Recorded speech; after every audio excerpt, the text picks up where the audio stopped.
오늘 본문에서 히브리서 저자는 새 언약의 백성답게 합당한 삶을 살라고 말하며 유대교로 돌아가려고 그런 유혹을 가지고 있는 사람들에게 그 유혹을 버리고 하나님이 기뻐하시는 제사를 드리라고 권면합니다.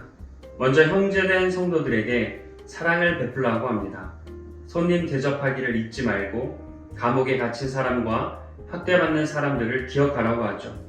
결혼을 귀하게 여기고 음행하고 간음하는 자들은 하나님께서 반드시 심판하실 것이라고 합니다. 돈을 사랑하지 말고 현재 가진 것에 대해 만족하라고도 합니다. 음행과 탐욕에 대해서 경계하고 있고 이어서 내가 너를 떠나지 않겠다는 하나님의 말씀을 언급하고 주님께서 나를 도우시기에 두려워하지 않겠다는 고백을 언급하며 예수님과 동행하는 사람들에게 용기를 주고 있습니다.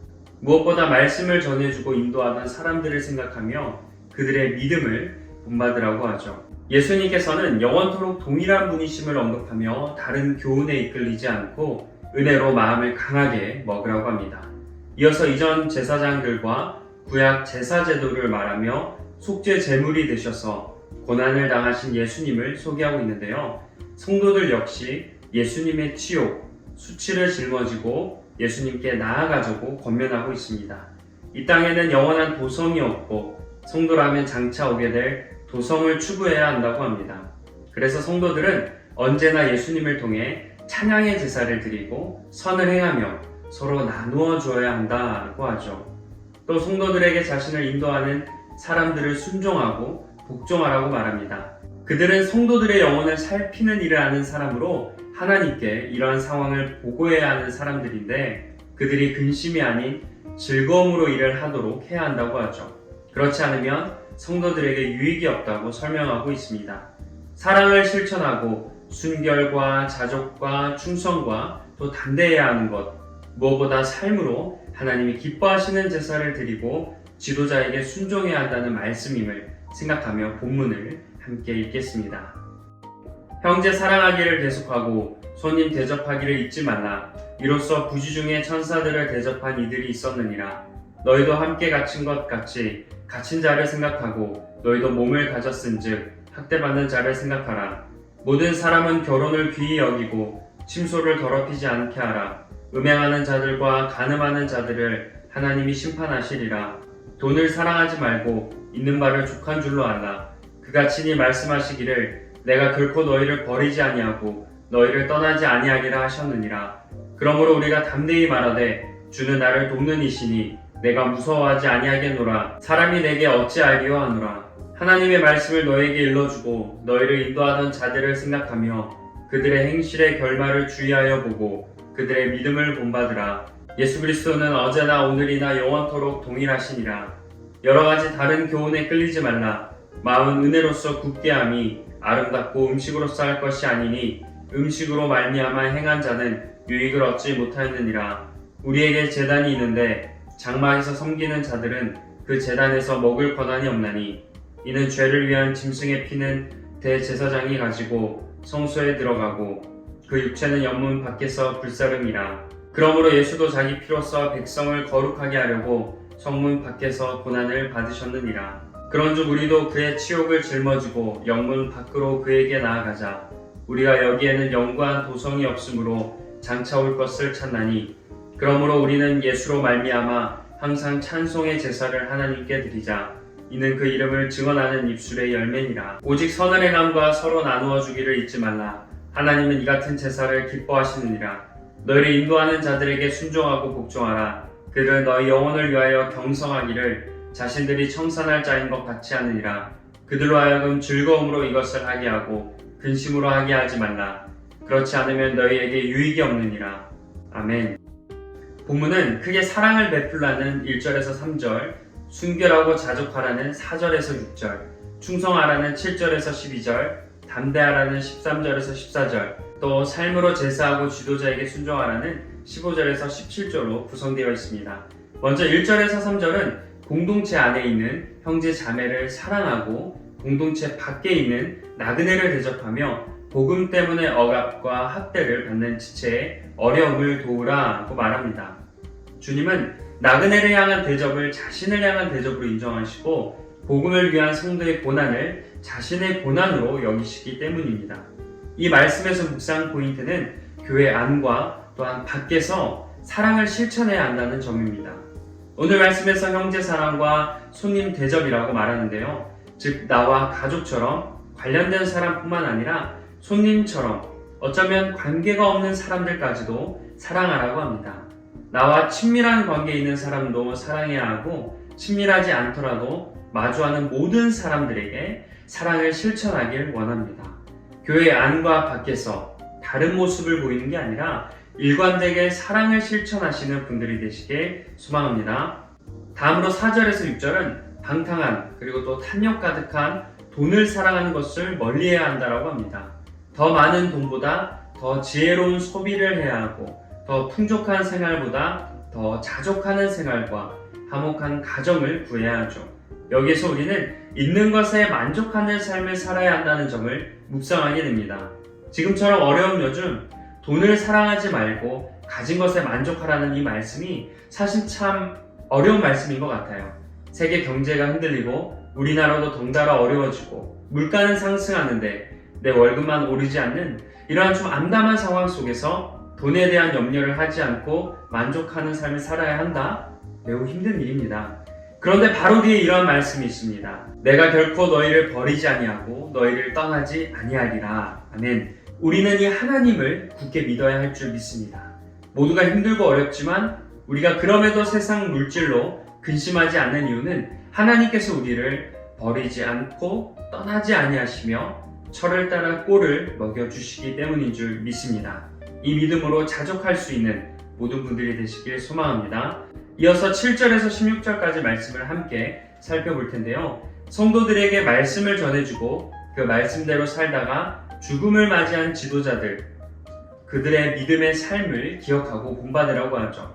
어제나 오늘이나 영원토록 한결같으신 예수님의 가르침 또한 시대에 따라 달라지지 않기에 지도자들이 살아낸 예수님의 삶을 우리도 이어받아야 한다는 뜻입니다.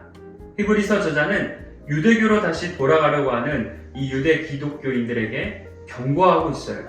유대교 장막의 제단 음식을 일반 백성이 먹을 수 없는 것과 달리 그리스도인은 예수님께서 십자가에 들이신 영원한 제사 덕분에 살아갈 수 있게 됩니다. 유대교 제사 방법과는 달리 예수님은 성문 밖에서 피를 흘리셨으므로 십자가 제사의 효력은 성문 밖에 있다고 합니다. 그래서 성문 밖으로 나가서 예수님의 고난을 나누어 짊어져야 한다고 강조하고 있습니다. 성문 밖에서 당당하게 예수님을 찬송하고 선행과 나눔으로 예수님의 사랑을 실천하는 삶의 제사를 드려야 한다는 겁니다. 그리고 이러한 사람이 영원한 구원에 참여하게 된다고 말씀하고 있습니다. 이 말씀의 소리는 삶에서 예수님을 증거하는 삶을 살아야 한다는 점을 묵상하게 됩니다. 예수님을 찬양하고 증거하는 삶은 교회 안에서만이 아니라 교회 밖에서도 이루어져야 합니다. 세상에서도 선을 행하고 서로 나누어주는 이 삶의 제사를 드려야 한다는 거죠. 교회 안에서만 그리스도인으로 살아가는 것이 아니라 교회 밖에서도 이 세상에서도 참된 그리스도인으로 살아가는 모든 분들이 되시길 소망합니다. 마지막으로 17절을 묵상하겠습니다. 여기에서는 인도하는 자들, 즉 지도자들의 말을 잘 듣고 순종하고 복종해야 한다고 합니다. 왜냐하면 이러한 사람들은 다른 사람들의 영혼을 보살피는 사람들이기 때문인데요. 그래서 그러한 지도자들이, 그러한 사역자들이 자신의 일을 괴로운 마음으로 하지 않고 기쁨으로 하도록 해야 합니다. 그렇지 않으면 성도들에게 유익이 없기 때문이라고 말씀하고 있어요. 결국 우리가 지도자들을 순종하고 존중한다면 그들이 우리의 영혼을 돌보기에 결국 우리에게 유익이 있다는 뜻이죠. 여기서 우리는 사역자들에게 순종해야 한다는 점을 묵상하게 됩니다. 목회자들뿐만 아니라 여러 사역을 감당하는 분들을 우리는 순종하고 또 존경해야 해요. 그분들은 영혼을 보살피는 일을 하는 사람으로 사실 얼마나 큰 부담을 느끼고 있겠습니까? 그런 분들이 행여나 낙심하고 어려워 영혼을 보살피는 일에 소홀하지 않도록 해야 합니다. 반대로 그분들에게 순종하고 기쁨을 준다면 결국 우리의 영혼에 유익이 온다는 점을 기억해야 합니다. 이제부터 사역자들을 실족하지 않게 하는 그런 사람이 되기를 원하고 또 사역자들을 기쁘게 하고 영혼을 돌보는 일에 전념할 수 있도록 순종하는 모든 분들이 되시길 소망합니다. 이제 묵상 질문의 시간입니다. 먼저 첫 번째 묵상 질문은 가진 것에 만족하며 살아가십니까? 입니다. 요즘처럼 경제적으로 어려울 때 가진 것에 만족하며 사는 건 쉽지 않아요. 없으면 없는 대로 만족하지 못하고 있으면 있는 대로 걱정이나 욕심 등으로 만족하는 건 어렵습니다. 하지만 오늘 말씀에서 가진 것에 만족하며 살라고 합니다. 이 말씀을 꼭 묵상해 보길 바랍니다. 우리가 만족하지 못하는 건 불안감 때문이에요. 어떻게 살아야 할지에 대한 불안감, 행여나 부족할 경우 어떻게 해야 할지에 대한 불안감, 미래에 대한 불안감 등으로 만족하지 못합니다. 그래서 경제에 더 집착하게 되고 힘쓰게 되죠. 그러나 오늘 말씀에서 하나님은 우리를 버리지 않고 떠나지 않는다고 합니다. 하나님께서 친히 먹이시고 입히신다는 거죠. 이 말씀을 내가 얼마나 믿고 그 믿은 대로 살고 있는지 묵상해 보길 원합니다. 이 말씀이 성경 당시에 있는 걸 보면 지금과 여건은 다르지만 성경 당시에도 똑같이 경제적으로 어려움이 있었다는 뜻이죠. 그런데 그때 이 믿음으로 살아갔던 사람들이 있었습니다. 그래서 이 말씀은 세상과 동떨어진 허무맹랑한 그런 말씀이 아니라 우리가 반드시 실천해야 하는 말씀입니다. 돈보다 나의 상황보다 하나님을 더 바라보시고 나를 먹이시고 입히시는 하나님을 바라보시며 가진 것에 만족하시길 소망합니다. 두 번째 질문은 사역자들에게 순종하고 계십니까? 입니다. 목회자들뿐만 아니라 여러 사역을 맡은 모든 분들에게 순종하고 계신가요? 나의 모습은 어떠한지 돌아보길 원합니다. 사역을 하다 보면 목회자들뿐만 아니라 평신도 사역자분들 중에서도 특히 관계로 인해 어려움을 호소하는 사람들이 정말 많이 있더라고요. 그런데 문제는 그런 일들로 사역자들이 탈진하고 힘들어한다는 겁니다. 그렇게 되면 자연적으로 영혼에 대한 섬김, 그 열심이 안 좋은 영향을 받게 돼요. 자신감도 떨어지게 됩니다. 이건 결국 우리에게 좋지 않은 영향을 주게 됩니다. 성경에서는 순종하라고 말씀합니다. 심지어 복종하라고까지 하죠. 그런데 그것은 결국 나를 위한 일임을 기억해야 합니다. 내가 사역자들에게 순종하고 복종한다면 결국 그들이 내 영혼의 유익을 가져오기 때문입니다. 여러분은 지금 사역자들을 어떻게 섬기고 있는지 묵상해 보기 원합니다.